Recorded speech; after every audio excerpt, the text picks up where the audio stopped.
Oi, pessoal, tudo bem com vocês? Retornando, né? Vamos pensar um pouquinho hoje na letra A.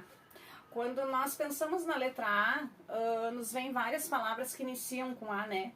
Amor é uma palavra, amor é um sentimento, é uma palavra muito forte, né? Amor a Deus, amor à vida, amor aos filhos, amor ao nascimento, né? Amor inicia com A. Amável. Alguém se torna amável. Por que devemos nos tornarmos amáveis? Nos tornamos amáveis para que a vida seja mais leve.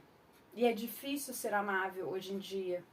É difícil nos lembrarmos de amar a Deus, amar a si próprio, amar a todos como Deus nos criou. No amável, amável. Conseguem escutar o A dentro da palavra amável? Amável. A. M com A vai fazer má. Má. M com A. Má. Amável. Amor.